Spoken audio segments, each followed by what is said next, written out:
Friends, welcome back to my YouTube channel. ಎಲ್ಲರೂ ಹೇಗಿದ್ದೀರಾ? ಎಲ್ಲರೂ ಚೆನ್ನಾಗಿದ್ದೀರಾ ಅಂತ ಅಂದ್ಕೊತೀನಿ. ನಾನು ಕೂಡ ತುಂಬಾ ಚೆನ್ನಾಗಿದ್ದೀನಿ. ಇನ್ನಿವತ್ತು ಭಾನುವಾರ ಮಧ್ಯಾಹ್ನದಿಂದ ನಾನು ವ್ಲಾಗ್ನ ಸ್ಟಾರ್ಟ್ ಮಾಡ್ಕೊಂಡಿದ್ದೀನಿ. ಈ ನಡುವೆ ಬೆಳಗ್ಗೆಯಿಂದ ವ್ಲಾಗ್ನ ಸ್ಟಾರ್ಟ್ ಮಾಡೋಕ್ಕಾಗ್ತಾ ಇಲ್ಲ. ಯಾಕೆಂದರೆ ನಾನು ಎದ್ದ ಮೇಲೆ ಮನೆ ಕೆಲಸ ಎಲ್ಲ ಮುಗಿಸ್ಕೊಂಡು ಡೈರೆಕ್ಟಾಗಿ ಲೈವ್ ಮಾಡೋದಕ್ಕೆ ಅಂತ ಕೂತ್ಕೊಂಡ್ಬಿಡ್ತೀನಿ. ಇನ್ನು ಲೈವ್ ಎಲ್ಲ ಮುಗಿದ ಮೇಲೇ ನಾನು ವೀಡಿಯೋ ಮಾಡ್ಕೊಳ್ಳೋಕ್ಕಾಗತ್ತೆ. ಅದಕ್ಕೆ ಮಧ್ಯಾಹ್ನದಿಂದ ವ್ಲಾಗ್ನ ಸ್ಟಾರ್ಟ್ ಮಾಡಿಕೊಂಡೆ. ಇನ್ನು ಇವತ್ತು ಭಾನುವಾರ ಆಗಿದ್ದರಿಂದ ನಾನ್ ವೆಜ್ ಮಾಡಬೇಕಿತ್ತಲ್ವ, ಹಾಗಾಗಿ ಮಟನ್ನ ತರಿಸ್ಕೊಂಡಿದ್ದೆ. ಮಟನ್ ಬಿರಿಯಾನಿ ಮಾಡೋಣ ಅಂತ ಅಂದ್ಬಿಟ್ಟು ನಮ್ಮ ಯಜಮಾನ್ರಿಗೆ ಯಾಕೋ ಇಷ್ಟ ಇರಲಿಲ್ಲ, ನನಗೆ ಬೇಡ ಮಟನ್ನು ಅಂತ ಇದ್ದರು. ಆದರೆ ನನಗೆ ಯಾಕೋ ತಿನ್ನಬೇಕು ಅಂತ ಆಸೆ ಆಗಿತ್ತು. ಅದಕ್ಕೆ ಇಲ್ಲ ಅದನ್ನೇ ಮಾಡಬೇಕು ಅಂತೇಳಿ ತರಿಸ್ಕೊಂಡಿದ್ದೆ ಮಟನ್ನ.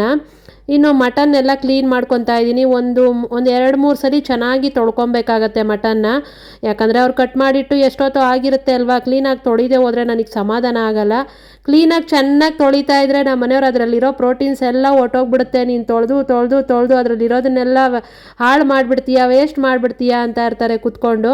ಆದರೆ ನನಗೆ ನೀಟಾಗಿ ತೊಳಿದೆ ಹೋದರೆ ಸಮಾಧಾನ ಆಗಲ್ಲ ಅದನ್ನು ಮಾಡೋದಕ್ಕೆ. ಹಾಗಾಗಿ ಒಂದು 2-3 ಸರಿ ಚೆನ್ನಾಗಿ ತೊಳ್ಕೊತೀನಿ ನೀರಲ್ಲಿ.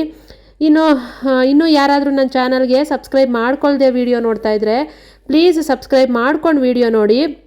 ವಿಡಿಯೋನ ಕೊನೆ ತನಕ ನೋಡಿ. ಇವತ್ತು ನಾನು ಮಾಡ್ತಾ ಇರೋದು 100% ಹೊಸಕೋಟೆ ಸ್ಟೈಲಲ್ಲಿ ಮಟನ್ ಬಿರಿಯಾನಿನ. ನೀವು ಯಾರಾದರೂ ಟ್ರೈ ಮಾಡಿಲ್ಲ ಅನ್ನೋದಾದರೆ ತುಂಬಾ ಹೆಲ್ಪ್ ಆಗುತ್ತೆ. ಸುಮಾರು ಟಿಪ್ಸ್ ಹೇಳ್ತೀನಿ, ಟ್ರೈ ಮಾಡಿ ನೋಡಿ. ಹೊಸಕೋಟೆಗೆ ಹೋಗಿ ತಿನ್ನೋ ಆಸೆ ಇರೋರೆಲ್ಲನೂ ಆರಾಮಾಗಿ ಮನೇಲೇ ಮಾಡ್ಕೊಂಡು ತಿನ್ಬಿಡ್ಬೋದು ಬಿರಿಯಾನಿನ. ಅಷ್ಟು ಸಕ್ಕತ್ತಾಗಿ ಬಂದಿತ್ತು ಟೇಸ್ಟ್ ಮಾತ್ರ. ನಿಜ ನನಗೆ ಟೇಸ್ಟ್ ಮರೆಯೋಕ್ಕಾಗ್ತಾ ಇಲ್ಲ, ಅಷ್ಟು ಚೆನ್ನಾಗಿದೆ. ಎಷ್ಟು ದಿನದಿಂದ ಅನ್ಕೊತಾ ಇದ್ದೆ ನಾನು, ಆದರೆ ಹೊಸಕೋಟೆಗೆ ಹೋಗೋಕ್ಕಾಗ್ತಾ ಇರಲಿಲ್ಲ. ಮೊದಲು ನಾನು ರಾಮಮೂರ್ತಿ ನಗರಾಗಿರೋವಾಗ ಹೋಗಿ ತಿಂತಾಯಿದ್ವಿ, ಆದರೆ ಇವಾಗ ನಮಗೆ ಅಲ್ಲಿ ತನಕ ಹೋಗಿ ಬರೋದಕ್ಕಾಗಲ್ಲ. ಹಾಗಾಗಿ ತುಂಬ ಟೇಸ್ಟ್ನ ಮಿಸ್ ಮಾಡ್ಕೊತಾ ಇದ್ದೆ ನಾನು ಹೊಸಕೋಟೆ ಬಿರಿಯಾನಿನ. ಇವತ್ತು ನಾನೇ ಮನೇಲಿ ಮಾಡಿದೆ ಅಲ್ಲ, ನಿಜ ನನಗಿನ್ಮೇಲೆ ನಾನು ಎಲ್ಲಿ ಹೋಗಿ ಆಚೆ ಬಿರಿಯಾನಿನೇ ತಿನ್ನಬಾರ್ದು, ನಾನು ಆರಾಮಾಗಿ ಮನೇಲೇ ಮಾಡ್ಕೊಂಡು ತಿನ್ಬೋದು ಅಂತ ಅನ್ನಿಸ್ತು. ಅಷ್ಟು ಸಕ್ಕತ್ತಾಗಿತ್ತು ಟೇಸ್ಟ್ ಮಾತ್ರ. ಟ್ರೈ ಮಾಡಿ ನೋಡಿ. ನಾನು ಹೆಂಗೆ ಮಾಡ್ತೀನಿ ಅಂತ ರೆಸಿಪಿನ ನಿಮ್ಮ ಹತ್ರ ಶೇರ್ ಮಾಡ್ತಾ ಇದ್ದೀನಿ. ಟಿಪ್ಸ್ಗಳು ಕೂಡ ಹೇಳ್ತೀನಿ, ಟ್ರೈ ಮಾಡಿ ನೋಡಿ. ಇವಾಗ ನಾನು ಫಸ್ಟು ಮಟನ್ನ ಚೆನ್ನಾಗಿ ಒಂದು 3 ಸಲ ತೊಳ್ಕೊಂಡಿದ್ದೀನಿ. 3 ಸಲ ತೊಳ್ಕೊಂಡಾದಮೇಲೆ ನಾನು ಕುಕ್ಕರ್ಗೆ ತೊಳೆದಿರೋ ಮಟನ್ನ ಹಾಕ್ಕೊತಾ ಇರೋದು. ಫಸ್ಟು ಇಲ್ಲಿಂದನೇ ಸ್ಟಾರ್ಟ್ ಆಗುತ್ತೆ ಮಟನ್ ಬಿರಿಯಾನಿ ಹೆಂಗೆ ಮಾಡಬೇಕು ಅನ್ನೋದು. ಡೈರೆಕ್ಟಾಗಿ ನಾವು ಒಗ್ಗರಣೆ ಮಾಡಿ ಮಟನ್ ಹಾಕಿ ಅದರಲ್ಲೇ ನಾವು ಅಕ್ಕಿನೆಲ್ಲ ಹಾಕಿ ಇಟ್ಬಿಟ್ರೆ ಮಟನ್ ಬೇಯಲ್ಲ ನಿಜವಾಗ್ಲೂ. ಎಂಥ ಎಳೆ ಮಟನ್ ಆಗಲಿ ಯಾವುದಾಗಲಿ ಬೇಯಬೇಕು ಅಂತಂದರೆ ಫಸ್ಟೇ ನಾವು ಮಟನ್ನ ಬೇಯಿಸ್ಕೊಬೇಕಾಗತ್ತೆ. ಅದಕ್ಕೆ ನಾನೊಂದು ಕುಕ್ಕರ್ಗೆ ಮಟನ್ನ ತೊಳೆದ್ಬಿಟ್ಟು ನೀಟಾಗಿ ಹಾಕ್ಕೊಂಡು ಅದ್ರಾಗಿರೋ ನೀರೆಲ್ಲ ತೆಗೆದುಬಿಡ್ತಾ ಇದ್ದೀನಿ. ನೀರು ಹಾಕ್ದಿರ ನೀಟಾಗಿ ಮಟನ್ನ ನೀರೆಲ್ಲ ಸೋದಿಸ್ಬಿಟ್ಟು ತಗೊತಾ ಇರೋದು. ಇನ್ನು ಮಟನ್ನ ಕುಕ್ಕರ್ಗೆ ಹಾಕಿ ಸ್ಟವ್ ಮೇಲೆ ಇಟ್ಕೊಂಡಾದಮೇಲೆ ಅದಕ್ಕೆ ನಾನು 1 ಗ್ಲಾಸಷ್ಟು, ದೊಡ್ಡ ಗ್ಲಾಸಲ್ಲಿ 1 ಗ್ಲಾಸಷ್ಟು ನೀರು ಹಾಕ್ತಾಯಿದ್ದೀನಿ. ಮಟನ್ ಇರೋದು ತುಂಬ ಕಮ್ಮಿನೇ, ಅದು ತಗೊಂಬಂದಿರೋದು ಒಂದು 1/4 kg ಜಾಸ್ತಿ, ಅರ್ಧ kg ಕಮ್ಮಿ ಅಂತ ಅನ್ಬೋದು. ಅಷ್ಟೇ, ಸ್ವಲ್ಪನೇ ತಗೊಂಬಂದಿದ್ದು. ಹಾಗಾಗಿ ಅದಕ್ಕೆ ನಾನು 1 ಗ್ಲಾಸ್ ನೀರು ಹಾಕ್ಕೊತಾ ಇದ್ದೀನಿ. ನೀವು ಮಟನ್ ಎಷ್ಟು ತರ್ತೀರ ನೋಡಿ, ಆ ಮಟನ್ ಮುಳುಗೋಷ್ಟು ಹಾಕ್ಕೊಂಡ್ರೆ ಸಾಕು, ಜಾಸ್ತಿ ಬೇಡ. ಯಾಕಂದರೆ ಆ ನೀರನ್ನ ನಾವು ಮತ್ತೆ ವೇಸ್ಟ್ ಮಾಡೋಂಗಿಲ್ಲ. ಏನು ಮಾಡಬೇಕು ಅಂತ ನಾನು ಆಮೇಲೆ ಹೇಳ್ತೀನಿ. ನೀರು 1 ಗ್ಲಾಸ್ ಹಾಕ್ಕೊಂಡು ರುಚಿಗೆ ಎಷ್ಟು ಬೇಕೋ ಅಷ್ಟು ಉಪ್ಪನ್ನ ನಾನು ಇವಾಗಲೇ ಹಾಕ್ತಾಯಿದ್ದೀನಿ. ಇವಾಗಲೇ ಉಪ್ಪು ಹಾಕಿದ್ರೇ ಮಟನ್ಗೆ ಚೆನ್ನಾಗಿ ಉಪ್ಪು ಹಿಡಿಯೋದು. ಬಿರಿಯಾನಿನಲ್ಲಿ ಮಟನ್ ತಿನ್ನೋದಕ್ಕೆ ಸಕ್ಕತ್ತಾಗಿರುತ್ತೆ ಟೇಸ್ಟು ಹಿಂಗೆ ಮಾಡಿಕೊಂಡ್ರೆ.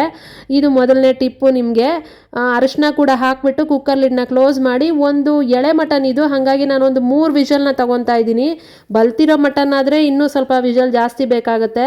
ನನಗನ್ನಿಸ್ದಂಗೆ ಎಳೆ ಮಟನ್ ಇದ್ರೇ ಚೆನ್ನಾಗಿರುತ್ತೆ ಟೇಸ್ಟು. ಅದರಲ್ಲಿ ಲೈಟಾಗಿ ಸ್ವಲ್ಪ ಚರ್ಬಿ ಇರಬೇಕು, ಅದಿದ್ರೇ ಬಿರಿಯಾನಿನಲ್ಲಿ ಟೇಸ್ಟ್ ಬರೋದು. ಸೇಮು ಹೊಸಕೋಟೆಯಲ್ಲಿ ಯಾರಾದರೂ ಬಿರಿಯಾನಿ ತಿಂದಿರೋರಿಗೆ ಆ ಟೇಸ್ಟ್ ಗೊತ್ತಿರುತ್ತೆ. ಆ ಟೇಸ್ಟ್ ಇತ್ತು ನಿಜವಾಗ್ಲೂ, ಸಖತ್ತಾಗಿತ್ತು ಟೇಸ್ಟ್ ಮಾತ್ರ.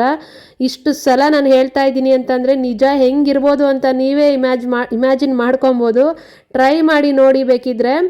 ಇನ್ನು ನಾನು ಅದನ್ನು ಬೇಯೋದಕ್ಕೆ ಇಟ್ಬಿಟ್ಟು ಅದು ಕುಕ್ಕರ್ ವಿಷಲ್ ಆಗುತ್ತೆ. ಅಷ್ಟರಲ್ಲಿ ನಾನು ಎಲ್ಲ ರೆಡಿ ಮಾಡ್ಕೊಂಬಿಡೋಣ ಅಂತ ಕೂತ್ಕೊಂಡೆ. ಅದಕ್ಕೆ ನಾನು 1 ಗೆಡ್ಡೆಯಷ್ಟು ಬೆಳ್ಳುಳ್ಳಿನ ತೊಗೊಂಡಿದ್ದೀನಿ. ಸ್ವಲ್ಪನೇ ಮಾಡ್ತಾ ಇರೋದ್ರಿಂದ ನಾನು 1 ಗೆಡ್ಡೆ ಬೆಳ್ಳುಳ್ಳಿನ ತೊಗೊಂಡಿದ್ದೀನಿ. ಬೆಳ್ಳುಳ್ಳಿನ ಸಿಪ್ಪೆ ತೆಗೆದೇ ಹಾಕ್ಕೊಬೇಕು ಬಿರಿಯಾನಿಗೆ. ಯಾವತ್ತೇ ಆದರೂ ಸರಿ ಬೆಳ್ಳುಳ್ಳಿ ಸಿಪ್ಪೆ ತೆಗಿಬಾರ್ದು. ಇದು 2ನೇ ಟಿಪ್ಪು ನಿಮಗೆ. ಬಿರಿಯಾನಿ ಟೇಸ್ಟ್ ಚೆನ್ನಾಗಿ ಬರಬೇಕು ನಾಟಿ ಸ್ಟೈಲಲ್ಲಿ ಅಂದರೆ ಬೆಳ್ಳುಳ್ಳಿದು ಸಿಪ್ಪೆ ತೆಗಿಬಾರ್ದು. ಇನ್ನು ಬೆಳ್ಳುಳ್ಳಿನ ಬಿಡಿಸಿ ಇಟ್ಕೊಂಡು ಇನ್ನು ಪುದೀನ ಕೊತ್ತಂಬರಿ ಎರಡೂ ಬಿಡಿಸ್ಕೊತಾ ಇದ್ದೀನಿ. ಪುದೀನ ತೊಗೊಂಬನ್ನಿ ಅಂತಂದರೆ ಈ ಥರ ಒಣಗೋಗಿರೋ ಪುದೀನನ ತೊಗೊಂಬಂದಿದ್ರು. ಅದಕ್ಕೆ ಅದರಲ್ಲಿ ಚೆನ್ನಾಗಿರೋ ಎಲೆಗಳನ್ನ ಹುಡುಕಿ ಹಾಕ್ಕೊತಾ ಇದ್ದೀನಿ ನಾನು. ಇನ್ನು ಪುದೀನನೆಲ್ಲ ಬಿಡಿಸಿ ಕೊತ್ತಂಬರಿ ಎಲ್ಲನೂ ಬಿಡಿಸಿ ರೆಡಿ ಮಾಡಿಕೊಂಡೆ. ಇನ್ನು ಎಲ್ಲನೂ ರೆಡಿ ಮಾಡ್ಕೊಂಡಾದಮೇಲೆ ಒಂದು ಸ್ವಲ್ಪ ಮಿಕ್ಸಿಗೆ ಹಾಕ್ಕೊಬೇಕು ಐಟಮ್ನ.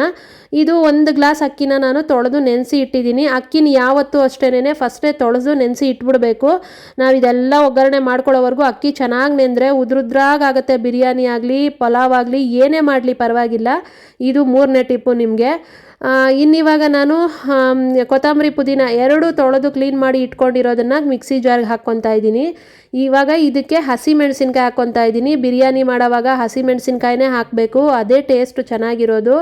ಇದು ಬಿಟ್ಟು ಖಾರದ ಪುಡಿ ಆಗಲಿ ಒಣಮೆಣಸಿನ್ಕಾಯಿ ಆಗಲಿ ಹಾಕಿದ್ರೆ ಟೇಸ್ಟ್ ಬರಲ್ಲ. ಇದು 4ನೇ ಟಿಪ್ಪು ನಿಮಗೆ. ಇನ್ನು ಬೆಳ್ಳುಳ್ಳಿ ಶುಂಠಿ ಎರಡೂ ಹಾಕ್ಕೊತಾ ಇದ್ದೀನಿ. ಎರಡನ್ನೂ ಹಾಕ್ಕೊಂಡು ಇದ್ರ ಜೊತೆ ನಾನು ಇನ್ನೇನು ಹಾಕ್ತಾಯಿಲ್ಲ, ಇಷ್ಟೇ ರುಬ್ಬೋದು. ಇದಕ್ಕೆ ನೀರು ಹಾಕ್ಕೊಂಡು ರುಬ್ಕೊಳ್ಳೋದು ಚೆನ್ನಾಗಿ ನುಣ್ಣಗೆ. ಇನ್ನು ಇದ್ರ ಜೊತೆಯಲ್ಲಿ ನಾನು ಒಂದೇ ಒಂದು ಈರುಳ್ಳಿನ ಉದ್ದುದು ಕಟ್ ಮಾಡಿ ಇಟ್ಕೊಂಡಿದ್ದೀನಿ. 2 ಹುಳಿ ಟೊಮೆಟೊನ ಕಟ್ ಮಾಡಿ ಇಟ್ಕೊಂಡಿದ್ದೀನಿ. ಇದು ಕುಕ್ಕರ್ ಆವಾಗಲೇ ವಿಷಲ್ ಇಳ್ದಿತ್ತು ಅಲ್ವಾ, ಮಟನ್ ಬೇಯಿಸಿರೋದು, ಅದನ್ನು ಸಪ್ರೇಟಾಗಿ ತೆಗೆದಿಟ್ಕೊಂಡಿದ್ದೀನಿ ಇವಾಗ. ಇನ್ನು ಅದನ್ನು ರುಬ್ಕೊಂಡಿದ್ದಾಯ್ತಲ್ವ, ಇವಾಗ ನಾನು ಸ್ಟವ್ ಹಚ್ಬಿಟ್ಟು ಕುಕ್ಕರ್ ಇಟ್ಕೊಂಡಿದ್ದೀನಿ. ಅದೇ ಕುಕ್ಕರ್ನ ಇಟ್ಕೊಂಡಿದ್ದೀನಿ. ಆ ಎಣ್ಣೆ ಬಿಟ್ಟಿರೋದೆಲ್ಲನೂ ಅದು ಮಟನ್ದೇನೆ, ನಾನು ಎಣ್ಣೆ ಹಾಕಿರಲಿಲ್ಲ ಆವಾಗಲೇ. ಇವಾಗ ಎಣ್ಣೆ ಹಾಕ್ತಾಯಿದ್ದೀನಿ ನೋಡಿ. ಇವಾಗ ಒಂದು 4 ರಿಂದ 5 ಸ್ಪೂನ್ ಎಣ್ಣೆ ಹಾಕ್ಕೊತಾ ಇದ್ದೀನಿ. ಬಿರಿಯಾನಿ ಆಗಿದ್ದರಿಂದ ಸ್ವಲ್ಪ ಎಣ್ಣೆ ಬೇಕಾಗತ್ತೆ. ಇನ್ನು ಅದಕ್ಕೆ ಸ್ವಲ್ಪ ಸ್ಪೈಸಸ್ ಹಾಕ್ಕೊತಾ ಇದ್ದೀನಿ.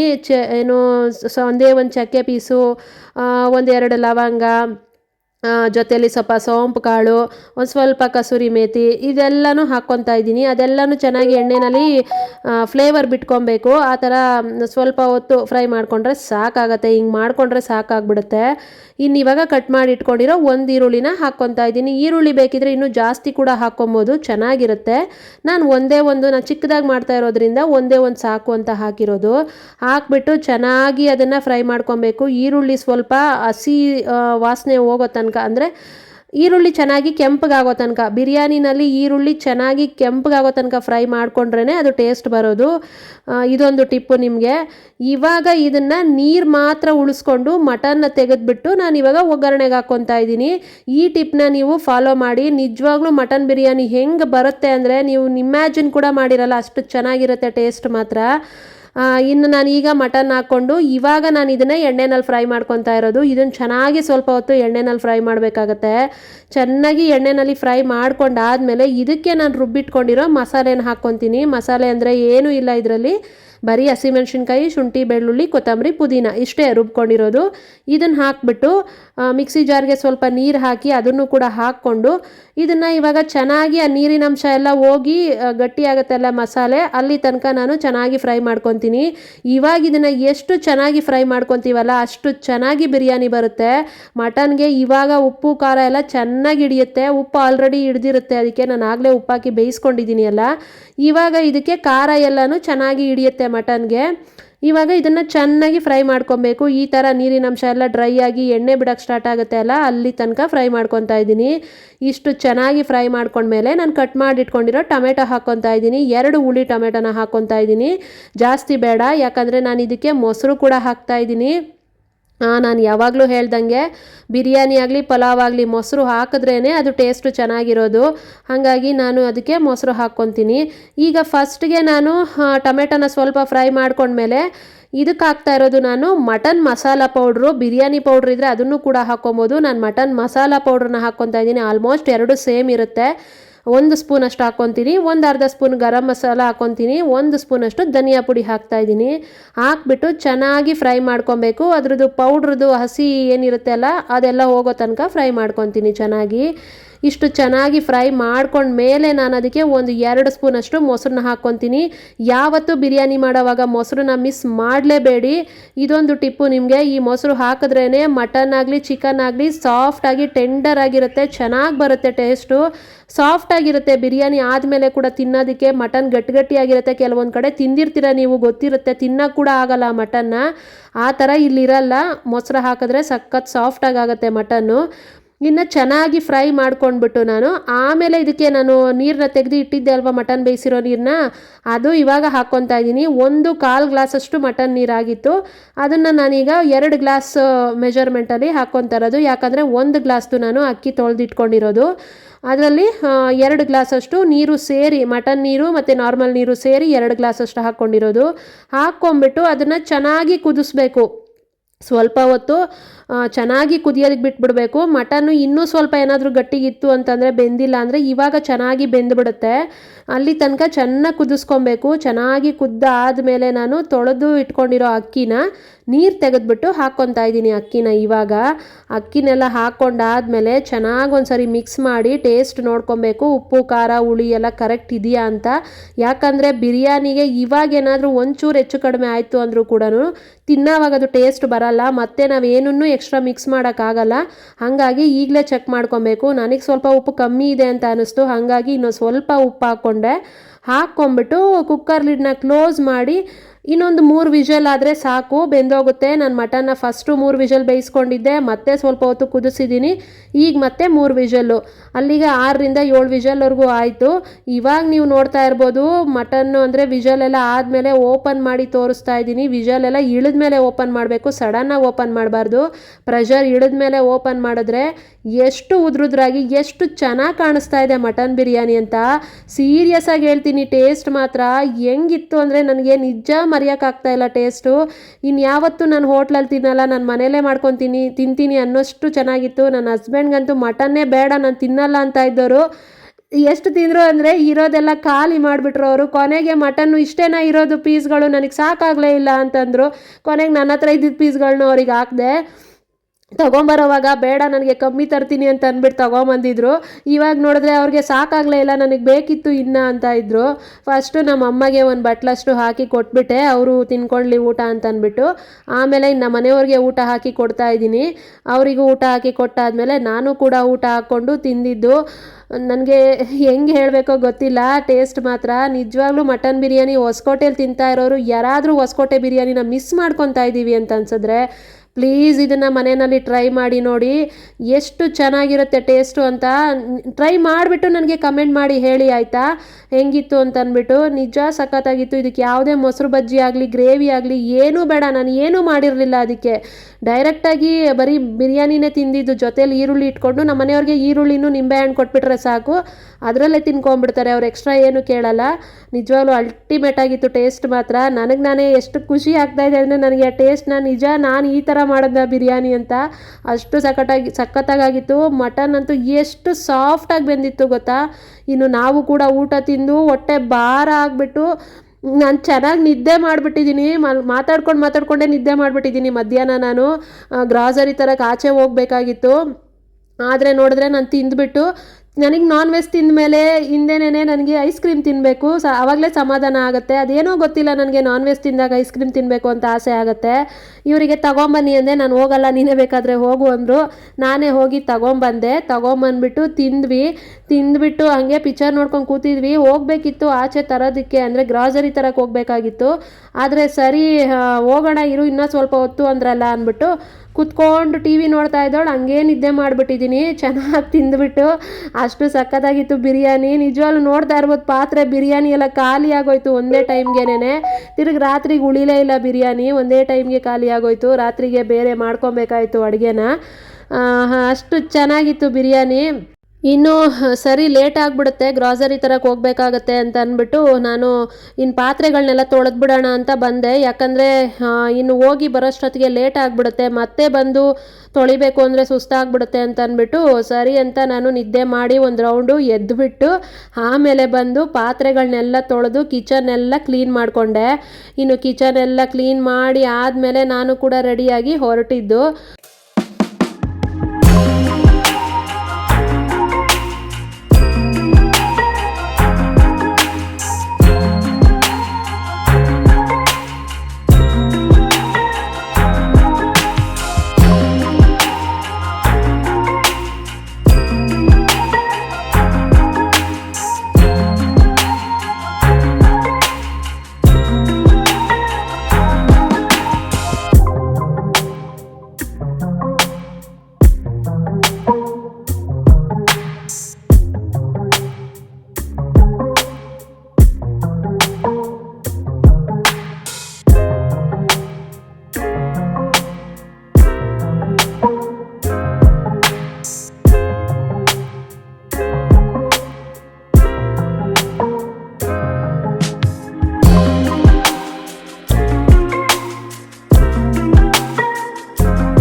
ಇನ್ನು ಪಾತ್ರೆಗಳನ್ನೆಲ್ಲ ತೊಳೆದು ಸ್ಟವ್ ಎಲ್ಲ ಉಜ್ಜಿ ಒರೆಸಿ ಎಲ್ಲನೂ ಕ್ಲೀನ್ ಮಾಡಿಕೊಂಡೆ. ನಾನ್ ವೆಜ್ ಮಾಡಿದ್ವಿ ಅಂದರೆ ಇದೆಲ್ಲ ಮಾಡಲೇಬೇಕು, ಇಲ್ಲಾಂದರೆ ಅದೆಲ್ಲ ಒಂಥರ ಸ್ಮೆಲ್ ಹಾಗೆ ಇರುತ್ತೆ. ಇನ್ನು ಇವಾಗ ಕ್ಲೀನ್ ಮಾಡದೆ ಹೋದರೆ ರಾತ್ರಿಗೆ ಮತ್ತೆ ಬಂದು ಮಾಡೋದಕ್ಕಾಗಲ್ಲ ಅಂತ ಅಂದ್ಕೊಂಡು ಮಾಡಿಬಿಟ್ಟಿದ್ದು. ಇನ್ನು ಕಿಚನ್ ಕೆಲಸ ಎಲ್ಲ ಮುಗೀತು. ಕಿಚನ್ ಎಲ್ಲ ಕ್ಲೀನ್ ಮಾಡಿ ಆದಮೇಲೆ ನಾನು ಕೂಡ ಹೋಗಿ ಮುಖ ತೊಳ್ಕೊಂಡು ರೆಡಿ ಆದೆ. ರೆಡಿ ಆಗಿಬಿಟ್ಟು ಇನ್ನು ಗ್ರಾಸರಿಗೆ ಹೋಗ್ಬೇಕಿತ್ತಲ್ಲ, ಆಗಲೇ ಟೈಮ್ 5 ಗಂಟೆ ಆಗೋಗಿತ್ತು ನಾನು ರೆಡಿ ಆದಾಗ್ಲೇ. ಸರಿ ಆಯಿತು ಅಂತೇಳ್ಬಿಟ್ಟು ಹೊರಟ್ವಿ. ಆದರೆ ಇಲ್ಲೆಲ್ಲೂ ಮುಂಚೆ ಇದ್ದಿದ್ದು ಮೋರು ಕ್ಲೋಸ್ ಆಗಿಬಿಟ್ಟಿದೆ. ಸುಮಾರು ಮೋರ್ಗಳು ಕ್ಲೋಸ್ ಆಗಿಬಿಟ್ಟಿದೆ. ನನಗೆ ಮೋರ್ ಇದ್ರೇ ಹೆಲ್ಪ್ ಆಗೋದು, ಅದರಲ್ಲೇ ನನಗೆ ಸುಮಾರು ಬೇಕಾಗಿರೋ ಐಟಮ್ಸ್ ಎಲ್ಲ ಸಿಗೋದು. ಇಲ್ಲ ಅಂತಂದರೆ ಇನ್ನು ನಾವು ಇದಕ್ಕೆ ಹೋಗ್ಬೇಕಾಗತ್ತೆ, ಮೆಟ್ರೋಗೆ ಹೋಗಬೇಕು ಅಂದರೆ ಸುಮಾರು ಟೈಮ್ ಆಗುತ್ತೆ, ದೂರ ಆಗುತ್ತೆ. ಸ್ವಲ್ಪ ಐಟಮ್ಗೆ ಮೆಟ್ರೋಗೆ ಹೋಗೋಕ್ಕಾಗಲ್ಲ. ಹಾಗಾಗಿ ಇಲ್ಲೊಂದು ಡಿ ಮಾರ್ಟ್ ಇದೆ, ನೋಡೋಣ ಅಂತ ಅಂದ್ಕೊಂಡು ಹೋದ್ವಿ. ನೋಡಿದ್ರೆ ಆ ಡಿ ಮಾರ್ಟು ಕೂಡ ಕ್ಲೋಸ್ ಆಗಿಬಿಟ್ಟಿದೆ, ಅದು ಕೂಡ ಇಲ್ಲ ಅಲ್ಲಿ. ಸರಿ ಅಂತ ಅಂದ್ಬಿಟ್ಟು ಏನು ಮಾಡೋದು ಅಂತ ಅಂದ್ಕೊಂಡು ಇನ್ನು ಇಲ್ಲೊಂದು ರಿಲಯನ್ಸ್ ಇದೆ, ಅಲ್ಲೇ ಹೋಗಿ ನೋಡೋಣ ಅಂತ ಅಂದ್ಕೊಂಡು ಬಂದ್ವಿ. ಆ ರಿಲಯನ್ಸಲ್ಲಿ ನೋಡಿದ್ರೆ ಏನೂ ಸಿಗ್ತಾ ಇಲ್ಲ ನನಗೆ. ಸಿಕ್ಕಾಪಟ್ಟೆ ಬೇಜಾರಾಯಿತು. ಎಷ್ಟು ಐಟಮ್ಸ್ಗಳು ನನಗೆ ಬೇಕಾಗಿರೋವು ಏನೂ ಸಿಗಲಿಲ್ಲ ಅಲ್ಲಿ. ಸುಮ್ಮನೆ ಇಲ್ಲಿಗೆ ಬಂದಿದ್ದಾಯಿತು ಅಂತ ಅನ್ನಿಸ್ತು. ಏನೋ ತೊಗೊಳಕ್ಕೆ ಬಂದು ಏನೋ ತೊಗೊಂಡೋಗಿದ್ದಾಯಿತು. ಸ್ವಲ್ಪ ಐಟಮೇ ನನಗೆ ಸಿಕ್ಕಿದ್ದು, ಸುಮಾರು ಐಟಮ್ ಸಿಗಲಿಲ್ಲ. ಸರಿ ನಮ್ಮ ಮನೆಯವ್ರು ಈ ಸರಿ ಏನೋ ತೊಗೊಂಬಿಡು ಹೋಗಲಿ, ಪೂರ್ತಿ ರೇಷನ್ಗೆ ನಾವು ಮೆಟ್ರೋಗೆ ಹೋದರೆ ಆಯಿತು, ಇಲ್ಲಿ ಎಲ್ಲ ಬೇಡ, ಇಲ್ಲಿಗೆ ಬಂದು ವೇಸ್ಟ್ ಆಯಿತು ಸುಮ್ಮನೆ ಅಂತಂದರು. ಸರಿ ಅಂತ ಅಂದ್ಕೊಂಡು ಎಷ್ಟು ಸಿಕ್ತೋ ಅಷ್ಟೇ ಐಟಮ್ನೇ ತೊಗೊಂಡಿದ್ದಾಯಿತು. ಹೋಗಿದ್ದು ವೇಸ್ಟ್ ಆಯಿತು. ಸುಮ್ಮನೆ ಇದನ್ನು ಮಾಮೂಲಿ ಅಂಗಡಿನಲ್ಲೇ ತೊಗೊಂಬಿಡ್ಬೋದಾಗಿತ್ತು ನಾನು ಹೋಗಿ. ಸುಮಾರು ಐಟಮ್ಗಳು ನನಗೆ ಬೇಕಾದವು ಸಿಗಲೇ ಇಲ್ಲ. ಕೊನೆಗೆ ಎಷ್ಟು ಸಿಕ್ತೋ ಅಷ್ಟು ಮಾತ್ರ ತೊಗೊಂಬಂದೆ. ಕೆಲವೊಂದು ದೀಪಾವಳಿ ಐಟಮ್ಸ್ಗಳು ಅಂದರೆ ದೀಪಗಳಿಡೋದಕ್ಕೆಲ್ಲ ಸುಮಾರು ಐಟಮ್ ಇಟ್ಟಿದ್ರು, ಅದು ಚೆನ್ನಾಗಿತ್ತು, ನೋಡ್ತಾ ಇದ್ದೆ. ತಗೊಳ್ಲಿಲ್ಲ, ಸುಮ್ಮನೆ ನೋಡಿದ್ದಷ್ಟೇನೆ. ನನ್ನ ಪರ್ಚೇಸಿಂಗು ಇಷ್ಟೇನೆ, ರೇಷನ್ ತೊಗೊಂಡಿದ್ದು ಸ್ವಲ್ಪನೇ. ಇನ್ನು ರೇಷನ್ ಎಲ್ಲ ತೊಗೊಂಡು ಅಲ್ಲಿಂದ ಹೊರಟು ಬಂದ್ವಿ. ಇನ್ನು ರಾತ್ರಿಗೆ ಅಡುಗೆ ಏನು ಅಂದರೆ ಎಲ್ಲ ಖಾಲಿಯಾಗಿತ್ತು ಅಲ್ಲ. ಇನ್ನು ಸುಮಾರು ದಿನ ಆಗಿತ್ತು ನಾನು ಆಚೆ ಏನೂ ತಿನ್ನಲ್ಲ ಹೋದರೆ. ಅದರಲ್ಲಂತೂ ನಾನು ಪಾನಿಪುರಿ ತಿಂದು ಸುಮಾರು 2 ವರ್ಷ ಆಗಿದೆ. ಇಲ್ಲಿ ತನಕ ನಾನು ಪಾನಿಪುರಿ ಮುಟ್ಟಿಲ್ಲ. ನಾನು ಡಯಟ್ ಅಂತ ಸ್ಟಾರ್ಟ್ ಮಾಡಿದ್ಮೇಲೆ ನಾನು ಪಾನಿಪುರಿ ಬಿಟ್ಟೋಳು, ಇಲ್ಲಿ ತನಕ ಮುಟ್ಟಿರಲಿಲ್ಲ. ಸರಿ ಆಯಿತು, ಇನ್ನೇನು ತಿನ್ನೋದು, ಒಂದೇ ಒಂದು ಪಾನಿಪುರಿ ತಿನ್ಕೊಂಡು ಹೋಗ್ಬಿಡೋಣ ಅಂತ ಅಂದ್ಬಿಟ್ಟು ಪಾನಿಪುರಿ ತಿನ್ನೋಕ್ಕೆ ಅಂತ ಬಂದ್ವಿ. ಒಂದೇ ತಿಂದಿದ್ದು, ನಮ್ಮ ಮನೆಯವರು ತಿನ್ನಲ್ಲ, ಅವ್ರಿಗೂ ಆಗಲ್ಲ, ಎದೆ ಉರಿ ಬರುತ್ತೆ. ನನಗೂ ಕೂಡ ಅಡ್ಜಸ್ಟ್ ಆಗಲ್ಲ ಇವೆಲ್ಲನೂ. ನಾನು ಅದಕ್ಕಂತಲೇ ಎಲ್ಲನೂ ಬಿಟ್ಬಿಟ್ಟಿದ್ದೆ. ಹೋಗ್ಲಿ ಅಂತ ಅಂದ್ಬಿಟ್ಟು ಒಂದು ಪಾನಿಪುರಿ ತಿಂದಿದ್ದು. ಇನ್ನು ನಮ್ಮಮ್ಮ ಅನ್ನ ಸಾರು ಮಾಡಿದ್ದೀನಿ ಅಂತಂದ್ರಲ್ಲ, ಅದೇ ಆಗುತ್ತೆ ರಾತ್ರಿಗೆ ಅಂತ. ಇನ್ನು ಇದು ಗ್ರಾಸರಿ ಪರ್ಚೇಸಿಂಗ್ ನಮ್ಮದು. ಇವತ್ತಿನ ವ್ಲಾಗ್ ಕೂಡ ಇಷ್ಟೇನೆ. ನನ್ನ ವ್ಲಾಗ್ ಹೆಂಗಿತ್ತು ಅಂತ ನನಗೆ ಕಮೆಂಟ್ ಮಾಡಿ ಹೇಳಿ ಆಯಿತಾ. ನನ್ನ ವ್ಲಾಗಲ್ಲಿ ಏನಾದರೂ ಮಿಸ್ಟೇಕ್ಸ್ ಇದ್ದರೆ ಕಮೆಂಟ್ ಮಾಡಿ ಹೇಳಿ. ಇಲ್ಲಿ ತನಕ ನನ್ನ ವ್ಲಾಗ್ನ ಪೇಷನ್ಸಲ್ಲಿ ಕೂತ್ಕೊಂಡು ನೋಡಿರೋರಿಗೆಲ್ಲ ಥ್ಯಾಂಕ್ ಯು ಸೋ ಮಚ್. ಇದೊಂದು ತೊಗೊಂಡೆ ನಾನು, ಸ್ಪೂನ್ಗಳಿಡೋದು ಅಂತ, ಹೆಂಗಿದೆ ಅಂತ ಕಮೆಂಟ್ ಮಾಡಿ ಹೇಳಿ. 100 ರೂಪೀಸ್ ಅದು. ಇನ್ನು ವ್ಲಾಗ್ನ ನಾನು ಇಲ್ಲಿಗೆ ಎಂಡ್ ಮಾಡ್ತಾಯಿದ್ದೀನಿ. ಈ ವ್ಲಾಗ್ ನಿಮ್ಗೇನಾದರೂ ಇಷ್ಟ ಆಗಿದರೆ ಪ್ಲೀಸ್ ಒಂದು ಲೈಕ್ ಮಾಡಿ, ಶೇರ್ ಮಾಡಿ, ಸಬ್ಸ್ಕ್ರೈಬ್ ಮಾಡ್ಕೊಳ್ಳಿ. ನೆಕ್ಸ್ಟ್ ವ್ಲಾಗಲ್ಲಿ ಸಿಗ್ತೀನಿ. ನೆಕ್ಸ್ಟ್ ವ್ಲಾಗ್ ಇದಕ್ಕಿಂತ ಚೆನ್ನಾಗಿ ಮಾಡೋದಕ್ಕೆ ಟ್ರೈ ಮಾಡ್ತೀನಿ. ಟೇಕ್ ಕೇರ್, ಬಾಯ್ ಎಲ್ಲರಿಗೂ. ಇನ್ನೂ ಯಾರಾದರೂ ಇದನ್ನು ಸಬ್ಸ್ಕ್ರೈಬ್ ಮಾಡ್ಕೊಳ್ದೆ ಅಂದರೆ ನನ್ನ ಚಾನಲ್ನ ಸಬ್ಸ್ಕ್ರೈಬ್ ಮಾಡಿಕೊಂಡೆ ವಿಡಿಯೋ ನೋಡ್ತಾ ಇದ್ದರೆ ಪ್ಲೀಸ್ ಸಬ್ಸ್ಕ್ರೈಬ್ ಮಾಡ್ಕೊಂಡು ವಿಡಿಯೋ ನೋಡಿ. ಸಬ್ಸ್ಕ್ರೈಬ್ ಮಾಡಿಕೊಂಡು ಇಲ್ಲಿ ತನಕ ವಿಡಿಯೋ ನೋಡಿರೋರಿಗೆ ಥ್ಯಾಂಕ್ ಯು ಸೋ ಮಚ್. ಅಷ್ಟೇ, ಇನ್ನೇನು ಇಲ್ಲ. ಇದು ಹೆಂಗಿದೆ ಅಂತ ನನಗೆ ಕಮೆಂಟ್ ಮಾಡಿ ಹೇಳಿ. 100 ರೂಪೀಸ್ ಓಕೆನಾ, ಕೊಡ್ಬೋದಾ ಇದಕ್ಕೆ ಅಂತ. ನನಗೆ ಇಷ್ಟ ಆಯಿತು, ಹಾಗಾಗಿ ಇದೊಂದು ತಗೊಂಡೆ ಸ್ಪೂನ್ ಇಡೋದಕ್ಕೆ ಅಂತ. ಪ್ಲಾಸ್ಟಿಕ್ ಇಟ್ಟಿದ್ದೆ ಅಲ್ವಾ, ಅದು ಯಾಕೋ ನನಗೆ ಇಷ್ಟ ಆಗಿರಲಿಲ್ಲ, ಅದಕ್ಕೆ ಇದನ್ನು ತಗೊಂಡೆ. Thank you so much. Bye ಎಲ್ಲರಿಗೂ.